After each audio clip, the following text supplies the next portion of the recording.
Boxing King Media. Delighted to be joined by one of the all-time greats, Roy Jones Jr. You was going to think I was going to say Chris Glover, didn't you, when I said one of the all-time greats? Future. Future all-time great. I'm not that arrogant now. Future all-time great promoter, Chris Glover here. Here in Lahore, Pakistan. Beautiful day. It's in the evening, the sun's shining.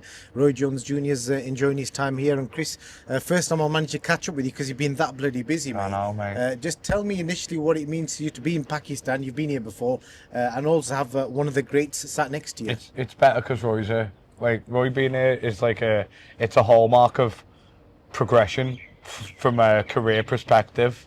Roy's seen me from we go back a long time, so Roy's seen me come all the way up from being a kid in New York City all the way now to promoting and being a lead promoter in Pakistan and all over the world. So it's fantastic to be here because he's here, and that's a testament to myself as well, which is great. But also having Roy here is a blessing, and thanks again for coming, brother. Like, it's Roy getting behind these events moving forward as well. There's going to be more, and life's great, so I'm very grateful. Roy, obviously, you just said there you've known him from a long time, so you will have known him when he's been rock bottom, trying to work his way through the industry. Yep. Has he changed at all? Hasn't changed a bit. That's why we get along, because I like people that don't change. He'll tell you when he first met me, when I was at the top of my game to now, I haven't changed. Yeah. And same for him. So what I love the most about it, though, is when you see a person, like I tell people, the best business people usually know how to work it from the ground up. They start at the bottom and they end up at the top, but they work their way through every level of it. So when you do that, you understand every level. You understand every struggle. You understand every desire. You understand me? You don't just jump to the top level and not know what these guys go through to get there. Yeah. He know what they go through to get there. That always makes for a better person at what they're doing. So, and what he's doing now, it's gonna make him better because he understands the boxers. When he look them in their eyes, he understands what they're feeling. He understands what they're going through. He understands how they want to be treated because he's been through it all. Thank you. Can you understand what he says, though? Can you understand the Scouse accent? Well, it takes a little bit sometimes, but I get it. Yeah. He's an Evertonian, though. He's an Evertonian, Roy, though, To be You've fair, been to Everton, haven't you? You remember Yeah, you to Everton years ago? To be fair, yours is quite strong as well because you speak really quick. It's a bit like Scouse. Exactly. Yeah. So that's why we get it. That's why we can understand each other. Yeah, that makes sense. What do you think of what he's done so far in regards to boxing, bringing boxing to Pakistan, this whole setup, the organisation? I love it because, like I said, for me, my goals in life, are usually to go beyond the boundaries, go to places that people don't go. So when he said he was coming here, that was right down my alley. I mean, a lot of people get nervous for you, but it's right down my alley. Let's go places that have been not discovered yet. That's why I fought in places like Indianapolis. Nobody was fighting in Indianapolis. Yeah. I went there and did a great job there. I fought in Portland, Oregon. Nobody was really boxing in Portland, Oregon.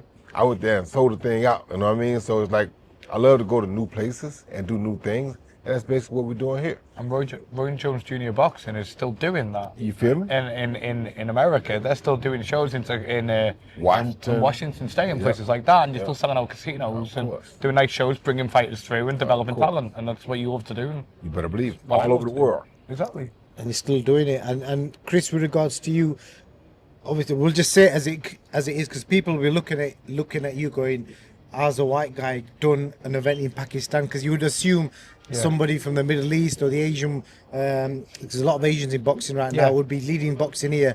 So just kind of give us a bit of a brief input into what's got you in this position. Mohammed Waseem obviously has got me in this position. The backing of the likes of Roy Jones Jr. strengthened me in that position. But Waz brought me here because Waz is like an honorary Scouser anyway. He's been with Danny Vaughan for years training in Liverpool. So, and then he went to Danny and said, listen, there's an opportunity in Pakistan. Who do you want to come in as the lead promoter? Who do you trust? Who knows the game that you can trust? And he goes, Danny, come to me. And Danny will tell you, Danny doesn't go to a lot of people to ask for things. Danny's an independent man, he does his own thing. And Danny went, I need Chris on this. So he came to me, and I came here kicking and screaming the first time I came here.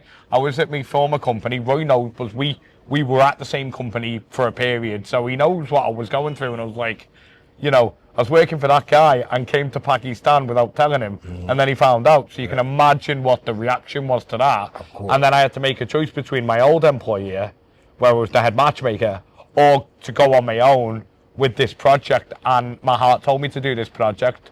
Was, you know, I wouldn't say begged me, but he convinced me. Danny convinced me. Chris, we need you for this, and I went with it, and it's the best decision I've ever made in my life. And Chris convinced me, and when I found out that, like you said, I understand what you're saying, but when I found out that Amir Khan was doing shows in Nigeria, why can't I join Chris and do shows in Pakistan? Exactly. There you go. And I feel like there's a level change for me, like from a respect element.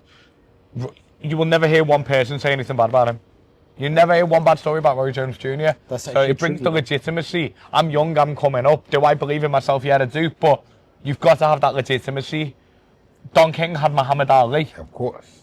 That legitimized. He had James Brown even. Yep. When they did the first show, people forget that the first I think it was the Rumble in the Jungle. James Brown performed there, and he brought that legitimacy. Bob Arum, same thing. Was Ali as well. Yep. You know, so you've got to have that legitimacy. Roy might not be boxing anymore, even though you. I don't know, you'd probably never say no. Never say never.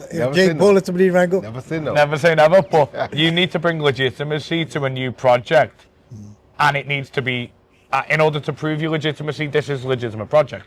It is. So who better to bring to provide that legitimacy? And he knows I don't put my name to things that aren't going to be legitimate at this point. I've been through it all now. I'm only going to do real.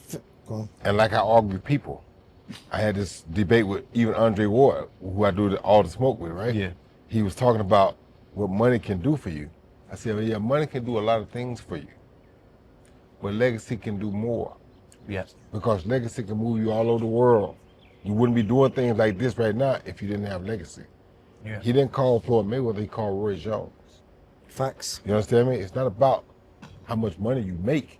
It's how you treat people, what you do with it, and what you do in the process. Because you know that is what you'll be remembered for the most. I Not how much money you had. I already know this. You know this, I yeah. already know this. That's why I moved the way that I moved. Floyd Mayweather goes on about how much money he's got. I don't even want to mention the guy one more time, but I don't know how much money he's got. I don't know. He's a Big Roy to me. I'm about Big Roy. That's Big Roy to me. Simple. He's a legend. I still look at him as like the fighter, you know, that was knocking out, you know, how many? I just got my head just completely gone now. About 50 odd. But I'm just trying to think of, you know, like I just saw smoked the about James 50 odd Toney. men. I just saw the James Toney knockdown in my head from, you know, the chicken move to Virgil Hill. All these, you know, elite names, and then obviously there was, you know, like the first Hopkins fight, and you know, knocking the fighters out they did in such emphatic ways. The victories. He was the greatest super middleweight of all time, and that's. Do you know what I found really insulting? Do you know when they did the Sky Sports, the super middleweights, the gloves are off? I just sat there looking like, why is Roy Jones sat at that table? Because none of them were on his level. Like, you know, Joe was great, but Joe got you at the right time. Yeah, when I was older. You know, but a prime for prime, there's no contest. No chance. And then I'm like, Eubank and Ben, I'm like, and Steve Collins, I'm like, the Steve Collins shit always pissed me off. I'm like, why is this insulting? And then, you know, Chris and they're great fighters, but you know what I will they're say pound that- for pound the best. Yeah. Like, you go into conversations with the Sugar Ray Robinsons, the Henry Armstrongs, you know, those fighters. I don't think any of those fighters did. You know what I will say though, you know, we're just talking about as people. Joe Calzaghe is a brilliant example. He reminds me of you as a character. Yes, he is. He's Good walked fella. away from sport. He's such a humble, strict very guy. good guy. I don't know if you guys have met each other since. I spoke to I him. bet you get on like a house on fire. Very good guy. Very good guy. Good fella. And he understands. He don't never say, "Oh, I would have beat you." He never one time said that. He understands, and I understand. And you got to respect a guy that understands that. You know what I mean? So, I mean, it's like I said, in this game, I love people. Like, I started boxing because of Muhammad Ali. Right. Muhammad Ali wasn't known for his money. He was known for the person he was. In 1990, he went and got hostages from Saddam Hussein that the president couldn't go get. You understand where I'm coming from? Yeah. That tells you about character. And that's what I was taught. I was brought up on character. If you brought up on character, then character comes first. Everything else is secondary. He refused to get involved in war because he didn't agree with killing innocent people in his own words. You feel me? So So I gotta love that. So about character. obviously we're here in Pakistan. Obviously, matchmaking is a thing that you're a specialist in, Chris. Obviously, you've been doing it for years. The names on this card, obviously, I've been going through them. There'll be names on there, people will be like, who's this guy? But if Yeah. you watch on YouTube, these guys can fight. There's so All many of them, yeah. 50-50 fights on this card. Yeah, absolutely. And I'm going to give him a props as well. Do you know when you phone Roy Jones, when one of your fighters you train, you want to fight this guy? Yep. They're going to fight. They're going to fight, Chris. And that's what real fighters do, or don't fight. All these kids on this card, they all fight. All of them fight. Alberto Palmetta, Peter Dobson, Jesus Sriracho, Joseph Montano, Mohammed Mamoon, you know, your guy, Tarek Zayner, Jimmy Kelly. They've all been in real fights, man. And obviously, Waz has never ducked nobody either. You know, he's fought for multiple world titles. So you've got real fighters in real fights, and that's my brand of matchmaking, and that's been my brand of matchmaking for 4 years. And everywhere I've gone, that brand goes with me. And I'm not trying to be. I don't want to sound arrogant, but the proof's in the pudding. Go on, my box rec. I can tell you from my experience, obviously, I'm also here because I've trusted your vision and turning up here, seeing the venue today. I'm not going to lie, I've been lucky enough to go to a lot of boxing events, but I was genuinely surprised how organized it was and the high quality of the ring, the setup. There was no corners cut. No. So people that are coming to the show over the next 4 days, is a 4-day event. They're going to enjoy it. So tonight we've got Roy's lady on Zaina, who I'm looking forward to watching fight. You know, we've seen a lot of her in the media. Are we going to see any bit of Roy Jones in her? Any moves? I don't think we'll see no Roy Jones yet. The first thing I got to do is get her used to the professional game. She had a lot of amateur fights, so she has experience. But the professional game is a little different. So I don't want to put too much on her right now. I just want to go out there and get the feel to understand where she's at, learn how to get the victory there. Then we'll go further. Her IQ a little bit, if she does what she's supposed to, you will see a little bit of the IQ, because that's the only way I know how to teach it. Yeah. But other than that, we just want to get her past this first one, and then we'll move on. What do you think with regards to what she stands for? She's obviously known publicly for a woman that, you know, is for women wearing hijabs. You know, people have seen her portray that. Obviously, you're a Christian, but seeing that from like a Muslim woman, working with her, etc., to being a coach, how do you kind of perceive all that? So for me, it's like, I believe in God. I don't care what nobody says. And if you're good people in your heart, then I'm your people. I don't care who it is. You understand me? So it's like, I don't navigate between saying, oh, I'm this, I'm that. Don't really bother me. I just know who God is. I know what God has done for me. And I'm never going to change that. So when I see God put me in a position to help people, I try to reach out and help. I watched her fight. We got hired, we was both executives for the IBA. I watched her fight a few times, be in those tournaments. I'm like, why don't they teach you how to punch? You understand me? And so she was like, well, I want to know how.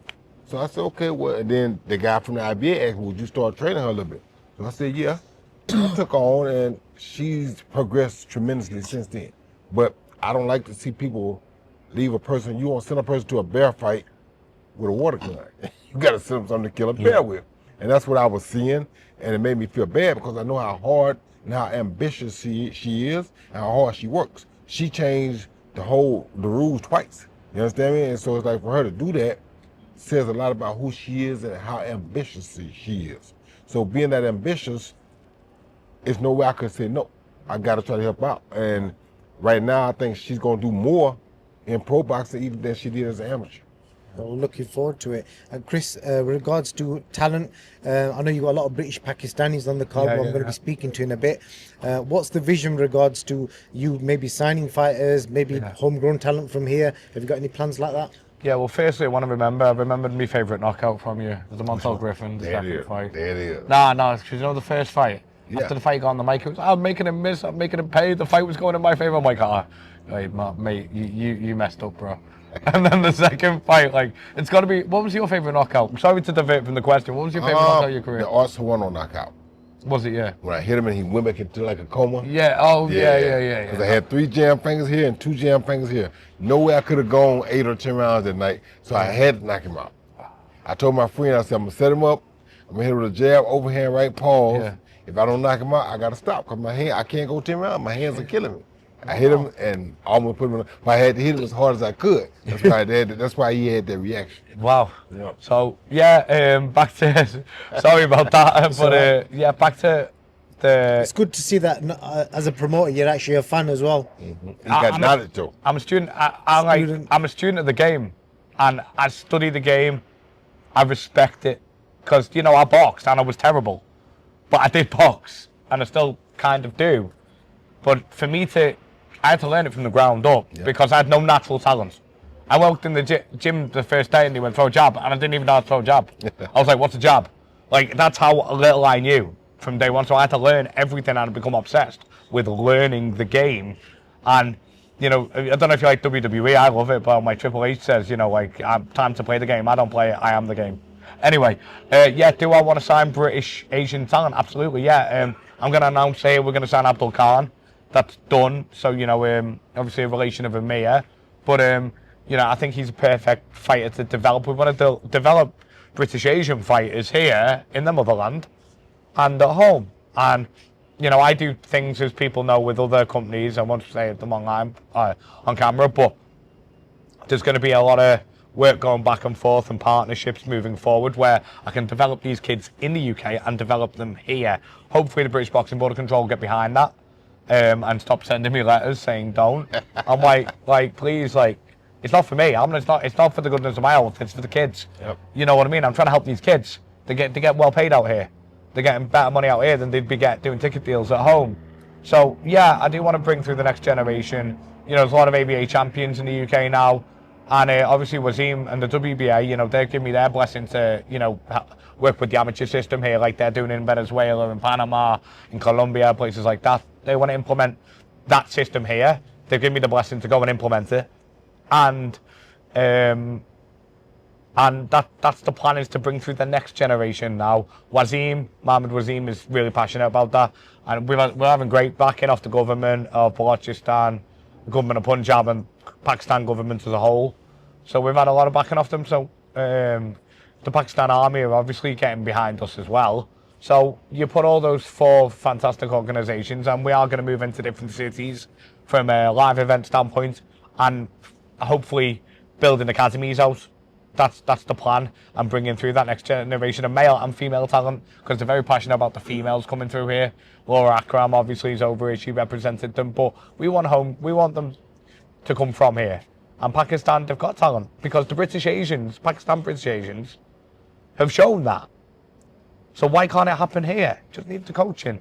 And we've got Danny Vaughan and that. I'm sure Roy will be back over here to help. Anthony Crawler, Spencer McCracken, all these top coaches with, over 100 years worth of knowledge.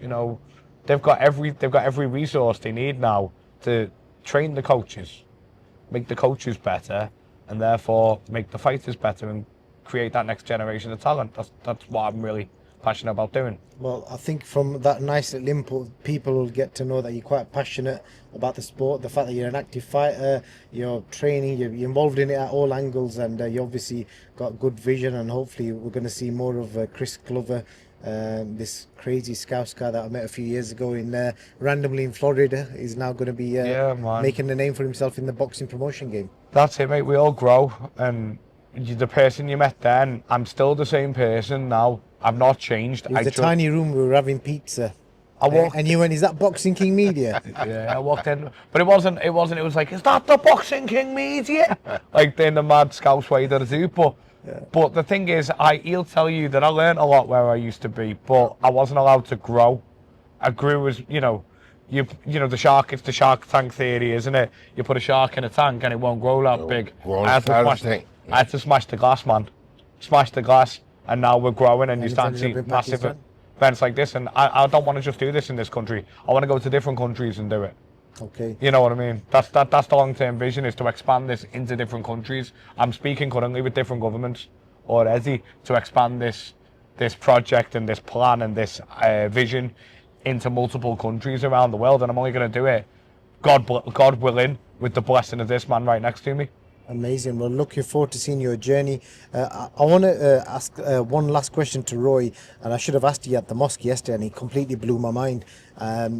I want to ask, I know you've spoken about it already, but you're a guy that you fought in the Olympic final, turned up at your home, and he handed over the gold medal that he also believes that you should have won. I just want to ask you, obviously you didn't know that was going to happen. I just want to ask you, maybe share that moment with us, emotionally how it was, spiritually how it was, because that must have knocked you for like six, as we say. Yeah, it did knock me off my feet, kind of. I just thought I was going out to do an interview. I get there and I see him, and I know his face because I saw him like a year or two ago at an IBA event for the first time I've seen him in years since the Olympics. So I saw him, and I went in to speak, shook his hand, and he pulled the medal out from behind his back, and it just hit my heart, man. I mean, it's like the way that it happened to me, the way that I held myself together, because I knew that I wasn't representing Roy Jones, I was representing the United States of America. So I couldn't react in a crazy way or I make my country look bad. Not just me, my country. And I wasn't gonna do that. So I took it like I was supposed to. I left there and yeah, it bothered me right away, but then I realized God was doing something big in my life. You understand me? That's when you trust God like that, you know that when he does things, sometimes all things aren't bad. But he can't do those things to everybody because everybody don't have that much faith. So you gotta have faith to be able to believe in what God is doing. On top of all I believed in, look at the career I had, first of all, because of that. And then at the end of my career, for him to bring it back and give it to me.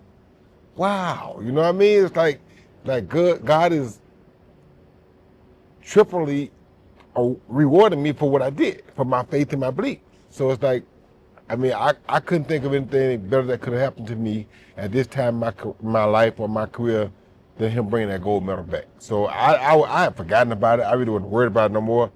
But just the fact that he still did it was God saying, hey, son, because you believe and listen, I ain't forgot about you.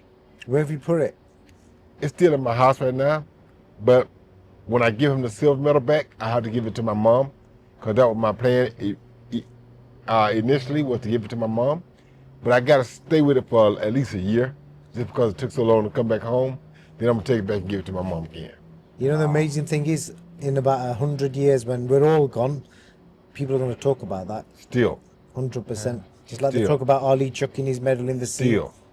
That will forever be remembered. So, an honour, Roy Jones Jr. and Chris Glover. Pleasure speaking to you guys out here in Lahore, Pakistan. Thank you, and look forward to our next trip here. Inshallah. Right. Inshallah, as they say. Thank you very much.